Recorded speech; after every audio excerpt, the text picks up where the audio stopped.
Okay, hi. Thanks for being here, Miss Shayla. So I'm Isatu. I'm the Global Community Coordinator with kweliTV, and this is the kweliTV podcast. So we wanted to get this opportunity to talk to a few of our filmmakers, to get to know you guys, get to know your films, and just have this conversation and the important conversations around like community and the things that you guys are doing, the amazing things you guys are doing out there. And so first, just to get us started, I would love, love, love if you could introduce yourself, where you're from, obviously more where you're like, living wise, and the type of work that you've done and how long you've been with Quality TV. Ooh, you hit a couple of them. I Okay. did. It's like one, two, three, four, five. Yes. Well, greetings. I am Shayla Racquel. I am a director writer from Columbia, South Carolina, but I'm currently bi-coastal. I'm here in Atlanta, but I'm also based in Los Angeles as well. As far as the type of filmmaker that I am, I love anything dash comedy. So whether it's dramedy, whether it's sci-fi comedy, whether it's horror comedy, I truly believe in adding comedic elements, especially when we're talking about serious topics, because I love dealing with stories that have very subtle but important messages. And I feel like the best way to really imprint that on an audience is through comedic tones. So that's one of the types of films and things that I usually love to make. But I also love anything with chaotic female characters as the protagonist. So usually, if you look at my work, my body of work, it will fall in those two categories or both. And you asked, how long have I been with Quality? I am proud to announce that I was one of Quality TV's first acquisitions. I Yeah. remember when Deshauna was starting, it was just an idea. And I think she had seen like Riverment and she had reached out and we had conversations and I saw the vision of what she was trying to do. And I don't know if it actually was Riverment. I think it was actually Quarter Century that she had saw because this was like a long, long time. This is Mhm, over a decade ago, it feels like. mhm. And yeah, and so she has three projects of mine so far. Um, and yeah, I've been a Quality TV supporter ever since. Yes, and we're glad to have you. Oh my gosh, I love that you're like an original. Love that. Yes. Oh my goodness, you're Make sure she you probably know verifies more than I that. do. I just Make sure she verifies that. 'Cause that's what she told me back in the day. Okay. No, I got you. Wait, so did you say that you live currently? Are you in Atlanta right now, but you were in LA? Because I feel like I also saw you were you raised in South Carolina as Yes. well? Born Okay. and raised in South Carolina, currently living in Atlanta, but I go back and forth between Atlanta and LA. Okay. Currently Were moving. you ever in DC as well? Yes, I was in Okay. DC for 14 Okay, so years. Oh, I was gonna get there. That's a huge part of my life. So I can't not escape saying, got nah, you. DC is Okay, yeah, because I'm just yeah, sorry. I was just making sure, because I wanted to know like how do living in all those different places, like you said Atlanta, LA, DC, South Carolina, like how has it kind of like changed you creatively? Like, how have yeah. both those places lived inside of you creatively? Well, can I tell you the through line of all three of those places are predominantly black. Like you got DC, that's Chocolate City. You got Atlanta is literally the Mecca, and then you have South Carolina, which like if you know anything about the Great Migration, if you know anything about Black American culture, it started from South Carolina. We came off the boats in South Carolina. So living in all of these places, it's just embedded in me. I feel like I have a piece of all of these particular cultures, especially DC, because with DC I lived there for so many years. Lived there for 14 years of my life, in like those crucial coming of age years. And so I feel like my storytelling is influenced by all of these places. And I think that's what makes creators, when you go out and you branch out and you experience different cultures and you truly immerse yourself in those different cultures.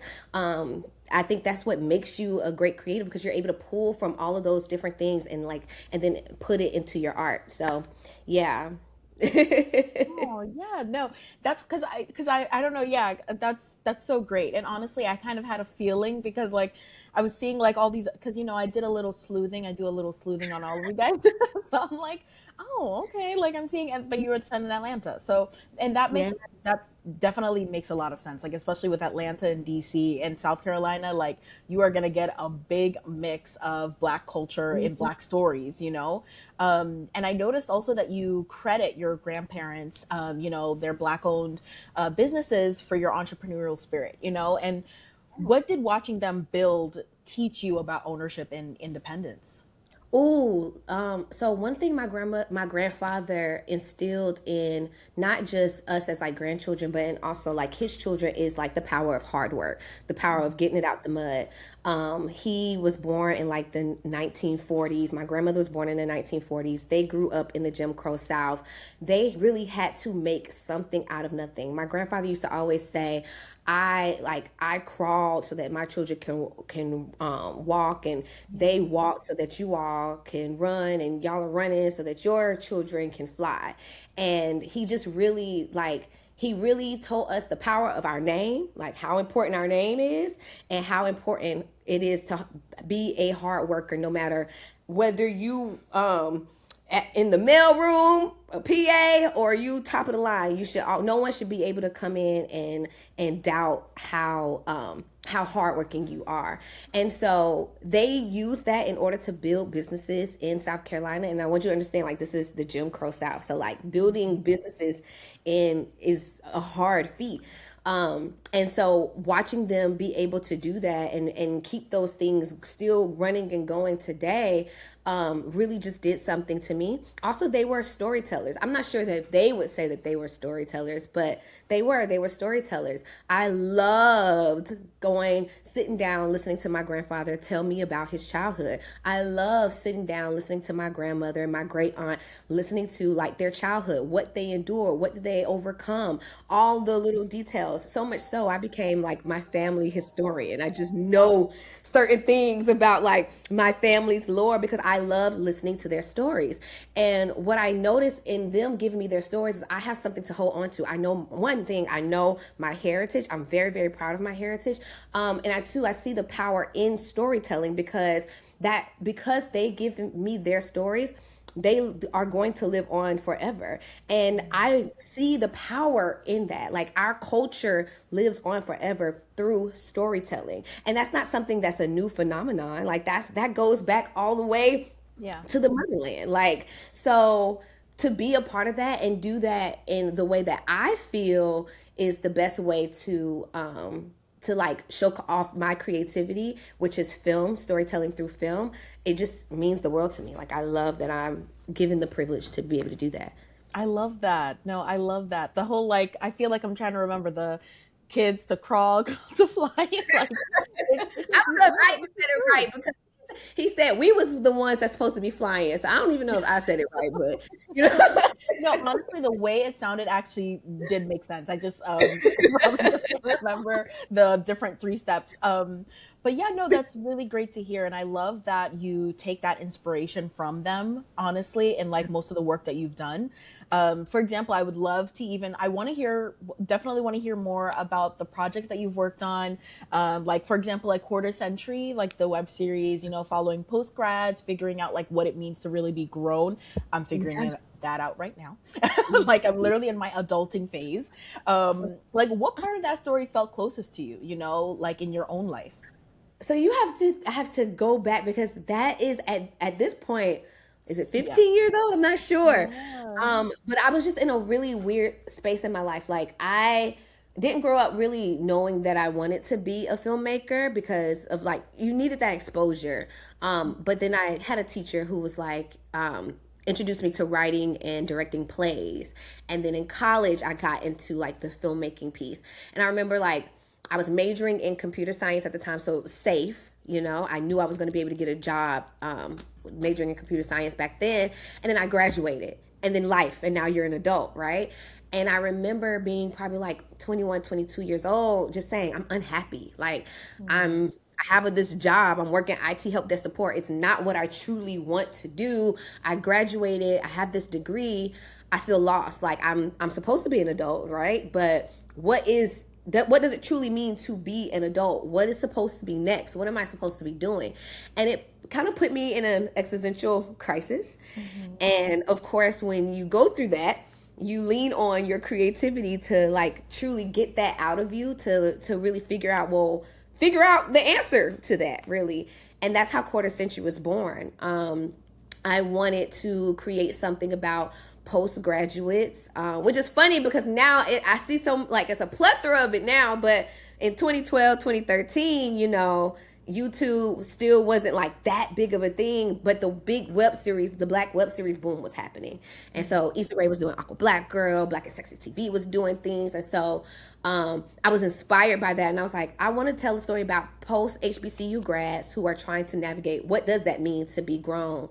And I was living in DC at the time, so it had to be immersed in transplant DC culture. And I made that. I made it. Honestly, we made that with like 3, 4 friends, boom poles with made out of broomsticks and T3I cannons, and just a bunch of like heart and hustle of a bunch of people who just wanted to tell that story. And it meant a lot to me because it was called Quarter Century because, everybody at that age, when you're 21 through 24, you're so scared of turning 25. And I made that series to like help relieve myself of that fear of turning 25. And then within, I think, making the series, I turned 25 and I was like, oh, oh, yeah. But I'm so thankful that I did, because that series literally helped propel everything forward. It helped get me into film school. It helped just really showcase, because if you're not doing it, you can continuously say, oh, I want to do this, I want to do this, but you have to actually do it. And we did it, and it just helped open so many doors since then. I feel like I rambled just now, but No, oh my gosh, that is what I love. I want you to ramble. Like, this is your time. But yeah, no, that's really cool because it's so interesting. Because even I've always thought, like, I remember I was really afraid to become 25. To be honest, like hmm I'm like 25. how old are you now? If you it would mind me asking. I'm 27. Oh, Um, so now I'm you scared, like, ain't it? huh? You're nervous about 30. Oh my gosh, girl. Don't even bring it up, please. I literally feel like my brain has not. I'm barely even 27. I feel like I'm stuck at 22 years old, to be honest. I'm Um, I'm 37, and so I feel like I'm stuck at 23. I'll be oh, no, 37 oh my soon. gosh, girl. No, oh, good for you. But then again, I know the black don't crack. So okay, but that's definitely such a one of those kind of like series that I feel like you kind of need to help yourself with understanding who you are, and it can help other people who are watching it as themselves. Like that definitely would have been helpful for me, but I was a little younger then. But I love that it really was like what propelled you. And I noticed that you've written things, you've directed, you've edited, most of your work. Like, I know there's like you're like maybe a jack of all trades kind of girl probably in that arena, but like is there one that you feel you are able to express yourself most that you feel like other people wouldn't know about Yeah, you? no, I'm a director through and through. 100% director. But like I said, you got to be a doer, and nobody is going to just come and give you a script and say, "Hey, direct this for me." They have to see that you've done stuff and that you're capable of doing so. So the best way to show you're capable of doing stuff, doing your own, is writing your own script and then directing it. And so that's what I did for the first like 10 years of my career. I wrote my own scripts and then I directed it, and I found the funding, I crowdfunded, I did grants, I did things in order to direct. And now I have the privilege of being offered to direct other people's work, because I laid that groundwork of investing in myself. That's great. Now Yeah, I no, feel like as far as editing, like, one, I feel, and it's been said several times by like the greats, but like, to be a good director, you should edit, because yep, yep. like the story is told in different media. Story first through the writer, then the actors, then the director, DP. Like, it's told so many times, but that editor, when you get Yep. into the booth and you know how to actually edit, you know how to craft the story. One, it makes you so much more efficient as a director when you're on set, because you know. And then two, like I said, editing just truly crafts the story. Like it is the last piece of it all. So I do also have I don't edit as much anymore, but I love that I started with that trade, and I'm able to get down and dirty with the best of them when it comes to editing. Yes, yes, no, 110%. I feel like so many like young filmmakers need to hear that, in all honesty, because even when I worked, like literally the best directors and showrunners, like even like yourself, like you already automatically know like the good editing, like you have to have that editing like skill like in your head while you're directing. I'm trying Yeah. so hard to develop that myself. Like, but it's so hard. Like I really commend you for being able to do that and like having that like superpower, you know, because that is really how you create the best films, like in all honesty. And Yeah. like I'm wondering, like, did you do the same with Riverment? Like, you know, because I realized that one, it explored like intergenerational trauma, you know, black empowerment, like, you know, through a grandmother and a granddaughter. Like, why was that story so important for you to tell, especially like, you know, as a woman, you know? Yeah, so I wrote Rivermint during the height of the Black Lives Matter movement. Um, Years prior, this was like 2015, but years prior, we experienced the execution of Trayvon Martin, and then like a few years later, it was Michael Brown. And so I wanted to um, my grandparents were activists in their own right. They would never say that they were, but I felt that they were just from the stories that they told. Like my grandmother going with her, I believe, mom to like help the elders learn how to read and write in order to go vote. My grandfather and the work he did in the community in order to keep black boys safe. Like just listening to those stories, they were activists in their own right. And I remember like my family taking me to my first march when I was 9 years old.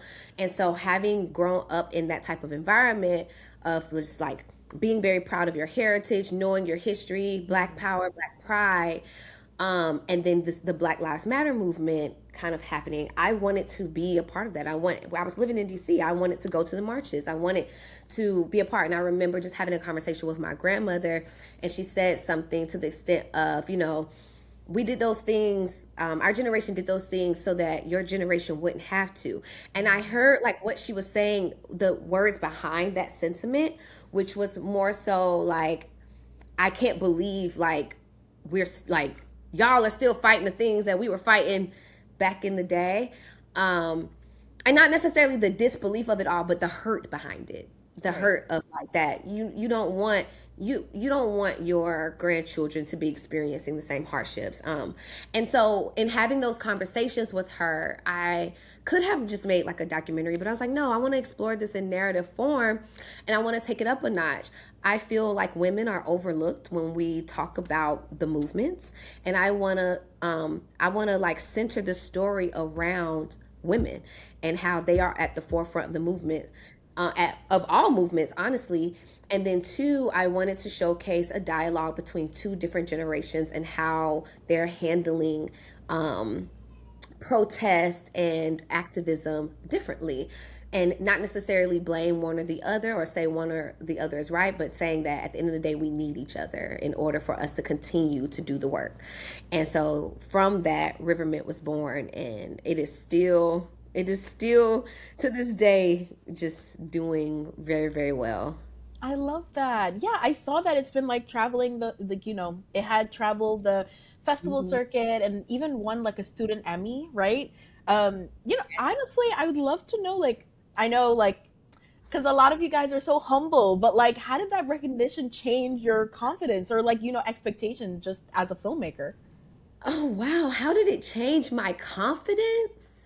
Or any if it helped in any way, you know, like just in I general. so I don't know if that recognition helped in any way, but I will say the recognition around the project fully had helped.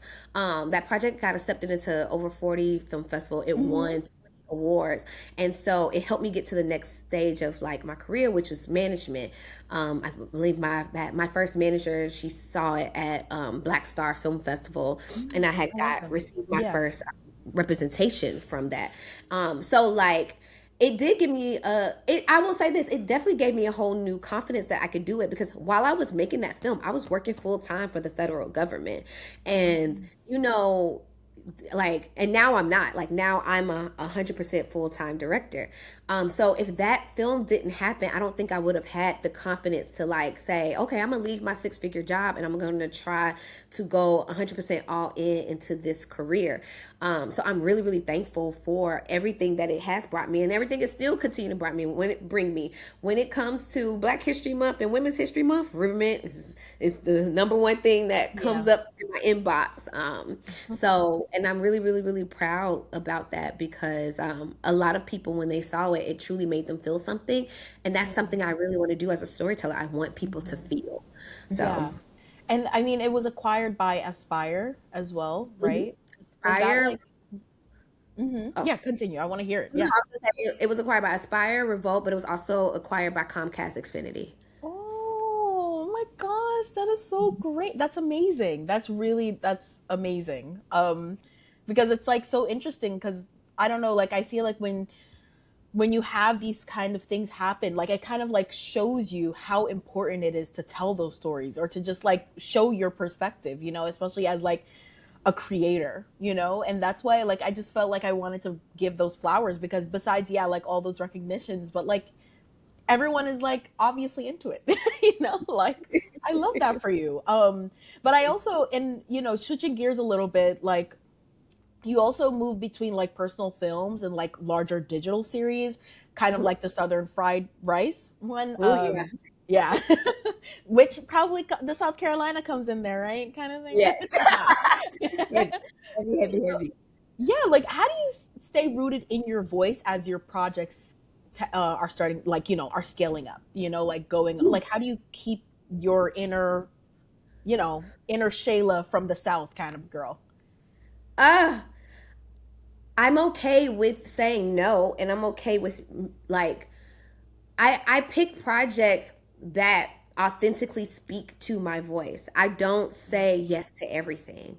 And I think that is taboo when you're an independent filmmaker, right? Like you need the money, you want to go, you want to go, you want to do everything. But for me, it's more so like when I am approached with a project, I want to make sure it's in alignment with the stories that I want to tell. I want to make sure that if I'm lending my voice, I can stay authentic to my voice and I'm not changing who I am in order to bend, in order to create this. So it's more than a money thing for me. It is truly like how does this speak to who I am inside? Because that's when I'm gonna do my best work, right? So with Southern Fried Rice, it spoke to me in so many ways. One, we're talking about HBCUs. Not only did I go to an HBCU, shout out to Florida Agriculture and Mechanical University, but I come from a family of HBCU attendees. Like I grew up within the HBCU universe, and I knew when I was in high school I was going to an HBCU. There was no other choice for me as the eldest. So so you had that element of story in that, and then you had like the deep South. Like the thing about Southern Fried Rice is, even though she's a Korean American girl, she is small town. She grew up amongst small town Southern Black, which is all, embedded with me. I wouldn't necessarily say I'm small town because I'm from Columbia, but it's small compared to Atlanta, it's small compared to DC, it's small compared to all of these places, you know what I'm saying? And then my family's from Camden, which is small town. So like having these cultural pieces already embedded in me, and we're telling a story about basically a fish out of water story about a girl who was at birth immersed in that culture. That is a Mhm. voice that's easy for me to lend to it because I know that culture like the back of my hand. Yeah. And so yeah, like just to go back to your question, it's just all about for me picking and choosing the stories that actually speak to me and my authenticity, and saying no to anything that does not fit that. Yeah, no, that makes sense. That's like 100% makes sense, honestly. And I thought that was really interesting because I feel like even as like I've never been to the South, to be honest, besides being in Texas, but that doesn't I was really like, you count. in Houston, girl. I Reclaim know, but y'all. like I've in all honesty, Shayla, I've only been here for like what, a year and a half. So It's I'm okay. still, yeah, I'm like still getting used to the area, still getting used to the culture, the community, the Black community in particular, and so that's why I felt like that was such an important question because I feel like it's so interesting really when you're trying so hard to like create these kinds of stories, but you also want to stay true to who you are, and like how it relates back to your beginnings and how you honestly maybe even got into filmmaking in the first place, especially going back to your grandparents, which I thought was really beautiful.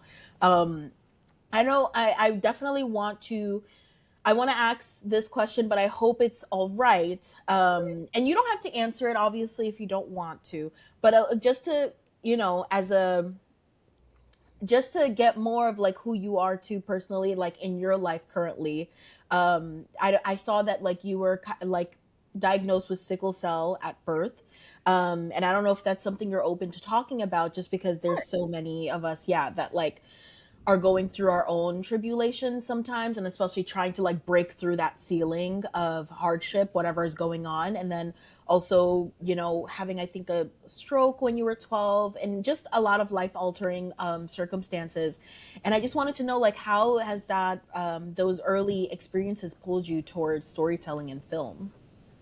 Yeah, so for me, um, yes, I was diagnosed with sickle cell disease at birth. I feel Mhm. that my childhood battle with the disease was a bit more difficult than Mhm. my adult. Like as an adult, now I'm able to take better care of myself. I know the ins and outs. I know when they said it was an ice storm, shut everything down. We ain't going. Like all those Yeah. things, right? But as a child, you're curious and you don't necessarily do well at taking care of yourself. So, when I was 12 years old, I did have a stroke, I'm and sorry. as Mhm. far as it like how it brought me to my love of storytelling, it was an escapism. Like when you're a child, you want to be seen as normal. Like that is what you want to be seen as. You want to do everything that children do. You want to say and be all the things. You don't want anyone to place any type of limitations on you. And when you have sickle cell, especially as a child, because you're not in control really, a lot of people are trying to put limitations on you. So, storytelling and writing and directing my cousins, it offered escapism. Like, there was nobody telling me what to do. It was me telling other people what to do, or me creating the world for myself, or me writing for myself. And it was a means of just being able to like get out of whatever is happening in my body at the time and just immerse myself into these worlds I'm creating.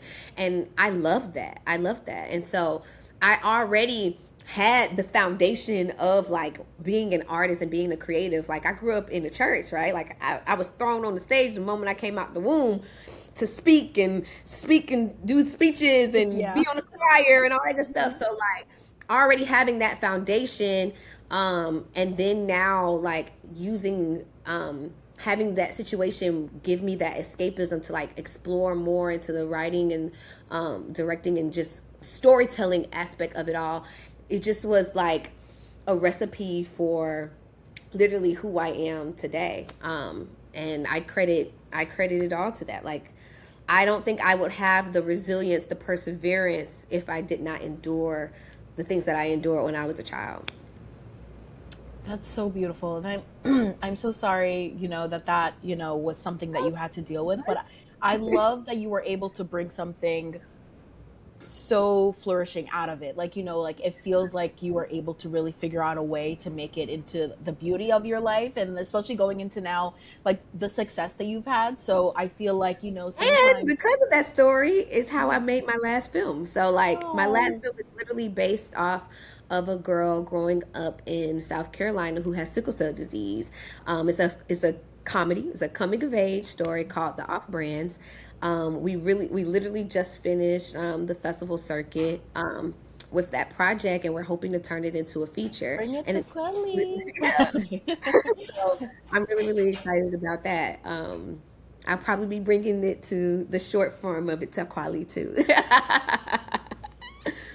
Oh my gosh, we would love to have it. Because those are the type of stories that are so important. Like people don't really talk about, especially like for example, sickle cell. I think they're now just getting into it. I don't know if you saw that like there was Yeah. this really popular Netflix show that came out, and it was Super finally bringing it to the forefront, but in a way that's like, in the fantastic different. And world it's of not like like, oh, superpowers. they're sick and oh, we're like dying and they have Hmm. a bad immune system. No, like like my childhood was fun, like I had parents who were very much so believed the same thing I believed, as far as like they wanted me to have a normal childhood. So they were adamant about not letting anybody else limit me too. Now, probably in the beginning they're a bit more careful because they were younger, you know what I'm saying? But when I was in middle and high school, they were very much so like, you want to go swimming, you want to play basketball, you want to do strenuous activities, which we're not supposed to be doing. Yeah. Go do it. Like live your life, have fun. Aw. And we want to showcase that, and that's what the off brand is about. It's about a girl who with sickle cell who learns that she's actually naturally good at double dutch, but Mm. she has to figure out whether she's going to actually go for that, or is she going to allow people to limit her and her abilities. And but then also just the coming of age tropes of like, boys and friendship breakups and all those things with it as well. So yeah. Oh, that's so I love that. And I can't wait honestly to see it. Like I really would love for you to share that with us. We would love to like have Yeah. it and have people be able to like watch it on the Absolutely. platform. Because and it's so interesting because I also like, you're known for saying like a certain like phrase I saw Yes. like smiles are contagious so get sick, which I feel like is I had to so change it. no, that's the truth though. Like it really is. Like what keep and I feel like you've probably answered this a few times already in a lot of your answers. But like, I was like, what keeps your joy and optimism alive while navigating, such a demanding industry and the life journey in general, like all the things that you have going on. Like I feel like sometimes it can be so daunting, especially as like filmmakers, producers, being in this industry, the different change, like the things that are going on in America in general sometimes, as you know. So yeah, and I just love that phrasing. So I just want to know like how you came about with that and like what keeps Make me you want to. going. Ah, Yeah, you made me want to go back. So it used to oh, be smiles are contagious or get sick. That was my phrase from like middle and high school. And then when COVID hit, I said, oh, I got to come up with a new phrase because I oh, can't say. really? Okay. So then after COVID, my post COVID phrase is smiles are sunshine for the soul. And I began every, I'm gonna write that down. yeah, I began every set with that. Like smiles are sunshine for the and everybody else. So, and I think that the new phrase speaks to is the answer to what you said. It's like smiles are truly sunshine for the soul. And I have a friend, Nakia, who she's a showrunner, writer extraordinaire, and I love working with her. And she has a saying that's like, "We get to live and create another day, and that's a beautiful thing." And I feel like that is just such a the smiles of sunshine for us soul is such a great addition to that, because that is what brings me joy. The fact that I, as a human being, get to live and create another day Yeah. and spread smiles on set, because that is something I pride myself in, is that we have a fun lively set. It does feel like the cliche of like family, but truly, because sets are hard, sets are Yeah. long, that you're like you're really putting your all into making building a world and making a story happen. So you have to bring about joy. I also am a true believer that as a director, you set the tone. People look to you as like a generator, right? Like an energy generator. You set the tone for how people are feeling on set. So if you don't have joy, if you're not filled with joy and able and filled with energy and able for people to plug into to get the energy they need in order to keep going, then it's going to be really, really hard. And you're not going to keep the morale up. And you need the morale up to for people to truly create, and be the authentic selves and like make something spectacular, right? And so I truly believe that. So with me, it's like I'm coming in joyful, I'm coming in full of energy, and I want my cast and my crew to feel like they should be able to come to me and plug into me and take some of my energy if you need my energy, and feel filled up with joy and energy as well, so that we could truly like make something just beyond both of our wildest dreams. No, 100%. Because I definitely agree with that. Like I've always said that, especially even when I've worked on sets. I'm like, the director, come on, because this says a lot, honestly, about how your film is gonna be or how it's gonna turn out. Mainly, it starts back from the director. Like besides the writer and all that, like all the other extra people, like the director really does so much. Like that energy that's brought onto that set is really what's gonna Yep. keep going through the rest of the days that we're on set. And I think that's great. Like, I can feel your energy now. You got some really great energy. like, like I'd love to work with you, you know? Yeah. But you know, one of the last two questions I would have, 'cause this has been super great. I love to, you know, Quelly means truth, as you know. I don't know, it's been a while. Then again, you've been here for a long time. Um, but what does truth mean to you? You know, how do you bring authenticity as a creator? And you've probably, like I said, answered this a few times, but it can be pretty short, you know? Yeah. What does truth mean to me? Oh, I got to think about that one because I Hmm. want to give a good answer. Yeah, take Um, your time.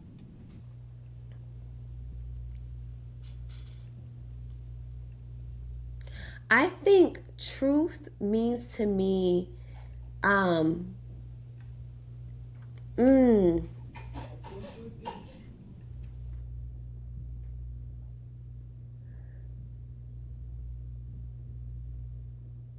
I think truth means, I think truth means culture to me in a way. Hmm. Like when we as Black people like really dive into our truths, we are putting a stamp on what is our culture, and then we are making people acknowledge that truth. And so yeah, I think that's what, I don't know, I'm that, which I gotta think about that one, but I think that's what it means to me, because like the truth in who we are, the truth of where we've been, the truth of where we're going, like that all creates who we are and our what we define as our culture, and all the subsets of our culture, as well as like being a part of the Black diaspora, you know.